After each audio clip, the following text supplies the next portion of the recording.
यज्ञेश्वर। नैमिषारण्य के पवित्र वन में जहां ऋषि मुनि ब्रह्मांड के रहस्यों पर चिंतन कर रहे थे, एक परम सत्य की गूंज उठी।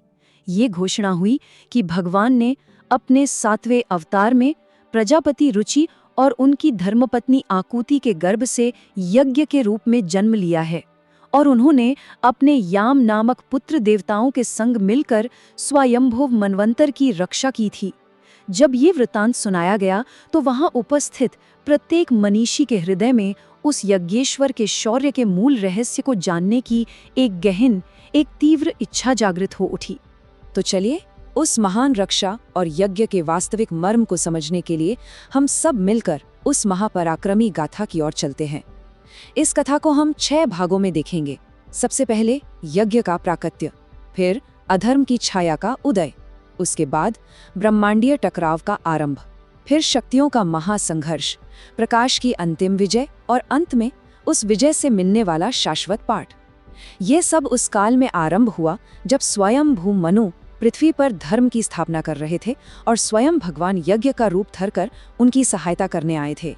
ये स्वयंभुव मनवंतर का आरंभिक काल था, मानो सतयुग की प्रथम प्रभात, जब प्रजापति रुचि और माता आकुति के यहाँ भगवान यज्ञ प्रकट हुए तो उनका स्वरूप साक्षात सात्विक ऊर्जा का एक महापुंज था। ये कोई साधारण जन नहीं था, ये तो भगवान का 7वां अवतार था, जो केवल और केवल धर्म की रक्षा के लिए ही अवतरित हुआ था। उनका दिव्य शरीर पिघले हुए तपते हुए सोने की भांति दमक रहा था। उनके मुखमंडल से ऐसी दिव्य किरणें प्रस्फुटित हो रही थीं जो 10 दिशाओं को पवित्र कर रही थीं। उन्होंने पीले रेशमी वस्त्र पीत कौशेय वास धारण किए थे और उनके विशाल ललाट पर सुशोभित मलैज चंदन का तिलक उस परम शांति का प्रतीक था जो इस संपूर्ण सृष्टि का आधार है। भगवान यज्ञ अकेले नहीं थे, नहीं, उनके साथ उनके ही अंश से जन्मे 12 याम देवता भी थे, जो वस्तुतः उनकी ही शक्ति के 12 विस्तार थे। किंतु जहां प्रकाश होता है वहां अंधकार भी अपना प्रभाव दिखाने का प्रयास करता है।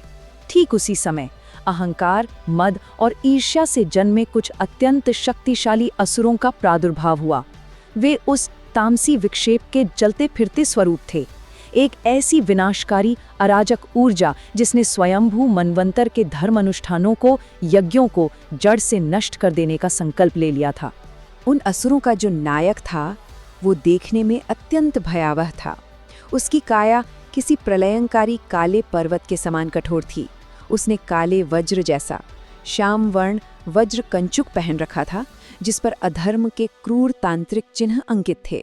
उसका विशाल किरीट उसके अनियंत्रित अहंकार का प्रदर्शन कर रहा था और उसके मस्तक पर लगा रक्त जैसा तप्त लाल तिलक उसकी हिंसक तामसिक बुद्धि का प्रमाण था।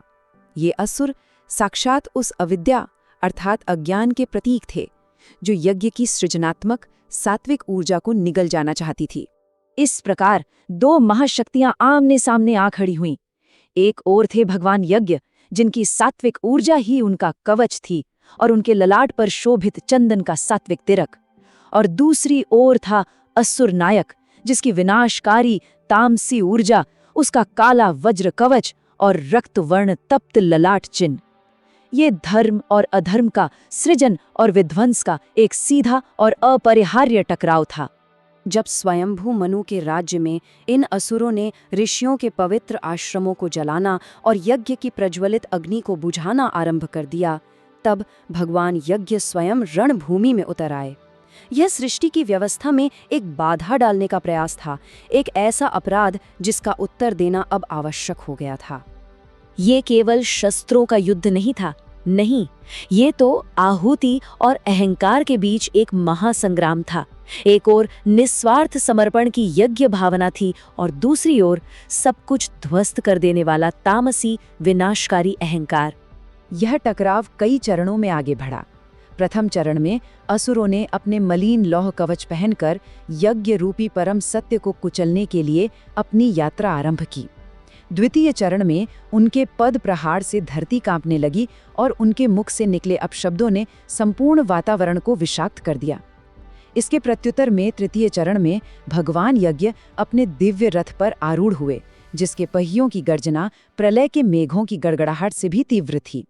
और चतुर्थ चरण में उनके साथ याम देवता, जो उनकी भुजाओं के समान थे, अपनी समस्त दिव्य शक्तियों के साथ शत्रुओं पर टूट पड़े। उस क्षण में रणभूमि में भगवान यज्ञ का स्वरूप साक्षात शौर्य का प्रतीक बन गया था। उनके स्वर्ण मुकुट से सत्य और व्यवस्था का प्रकाश चारों ओर फैल रहा था, और उनके ललाट पर लगा वो शांत चंदन का तिलक उस भीषण युद्ध के मध्य भी उनके असीम धैर्य और आत्मनियंत्रण का अकाट्य प्रमाण था। युद्ध का वो दृश्य अत्यंत गहन और रोमांचक था। असुरों के नायक ने अपनी संपूर्ण शक्ति से अपनी भारी लौह गदा को घुमाकर भगवान पर प्रहार किया। वो प्रहार ऐसा था मानो आकाश से कोई जलता हुआ उल्कापिंड पृथ्वी की ओर आ रहा हो। किंतु भगवान यज्ञ ने अत्यंत सहजता से उस प्रहार को अपनी गदा कौमोदकी से रोक लिया। जब दोनों गदाएं टकराईं तो उससे जो ध्वनि उत्पन्न हुई वो इतनी भीषण थी कि असुरों के कर्णपटल फटने लगे। किंतु तब क्या हुआ? जब पराजय को निकट देखकर असुरों ने अपनी माया का प्रयोग किया।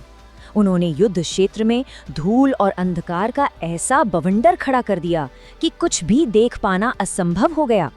वे उस अंधकार में छिपकर कायरों की भांति प्रहार कर रहे थे, परंतु वे यह भूल गए थे कि भगवान यज्ञ तो स्वयं प्रकाश के स्वामी हैं।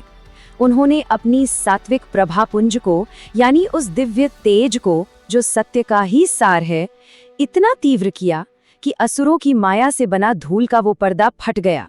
भगवान के शरीर से निकलती वो पवित्र आभा असुरों के उस तामसी अंधकार को ठीक वैसे ही भेद रही थी जैसे अग्नि का एक कण सूखे काष्ठ के ढेर को भस्म कर देता है। जब असुर नायक ने यह देखा कि उसकी प्रत्येक चाल, प्रत्येक माया निष्फल हो रही है, तब उसने अपना अंतिम अहंकारी प्रयास किया। वह अपनी खड्ग लेकर उन्मत्त होकर भगवान की ओर झपटा, किंतु तब तक प्रकाश की विजय निश्चित हो चुकी थी। भगवान के सात्विक तेज से उसका काला वज्र कवच भी तपने लगा था। और फिर भगवान यज्ञ ने अपने सुदर्शन चक्र का आह्वान किया। पहला, चक्र प्रकट हुआ। दूसरा, उसका तेज सहस्र सूर्यों के समान समस्त ब्रह्मांड में फैल गया। तीसरा, चक्र ने गति पकड़ी और एक ही क्षण में उसने असुर के भारी तामसिक वक्ष कवच को भेद दिया। चौथा, वो कवच इस प्रकार टूटकर बिखर गया जैसे पत्थर से टकराकर मिट्टी का घड़ा टूट जाता है। पांचवा, असुर का अहंकारी शीश उसके मुकुट समेत धड़ से अलग हो गया। और अंत में छठा, परम शांति छा गई। जैसे ही वो असुर धरती पर गिरा, उसके भीतर का सारा तामसी नशा, सारा अहंकार शांत हो गया।